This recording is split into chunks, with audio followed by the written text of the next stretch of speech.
पुणे में तेजी से बढ़ रहे गुलियन बेरी सिंड्रोम के मामले, अब तक 197 केस, 50 आईसीयू में भर्ती। महाराष्ट्र के पुणे में गुलियन बेरी सिंड्रोम जीबीएस के मामले लगातार बढ़ रहे हैं। फिलहाल नर्व डिसऑर्डर के 5 और रोगियों का पता चला है। इसके साथ ही जीबीएस केस की कुल संख्या बढ़कर 197 तक पहुंच गई है। इनमें से 50 आईसीयू में और 20 वेंटिलेटर सपोर्ट पर हैं। ये एक रेयर न्यूरोलॉजिकल बीमारी है जिससे हाथों और पैरों में कमजोरी आने लगती है।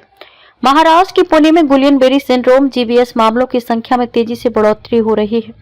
स्वास्थ्य विभाग के अधिकारियों के अनुसार नर्व डिसऑर्डर के 5 और रोगियों का पता चला है। इसके साथ ही पुणे क्षेत्र में गुलियन बेरी सिंड्रोम जीबीएस के संदिग्ध और पुष्टि किए गए मामलों की संख्या 197 तक पहुंच गई है। स्वास्थ्य विभाग के एक अधिकारी ने इसको लेकर बताया कि यहां 5 मरीजों में 2 ताजा मामले और 3 पिछले दिनों के मामले शामिल हैं। स्वास्थ्य विभाग की एक विज्ञप्ति में कहा गया है कि 197 मामलों में से 172 में जीबीएस से जुड़ा इलाज किया गया है। 50 मरीज आईसीयू में है। करीब 40 मरीज पुणे नगर निगम इलाकों से है। 92 पीएमसी में नए जोड़े गए गांवों से, 29 पिंपरी चिंचवड़ नागरिक सीमा से, 28 पुणे ग्रामीण से और 8 अन्य जिलों से है। 104 मरीजों को छुट्टी दे दी गई है। 50 आईसीयू में और 20 वेंटिलेटर सपोर्ट पर हैं।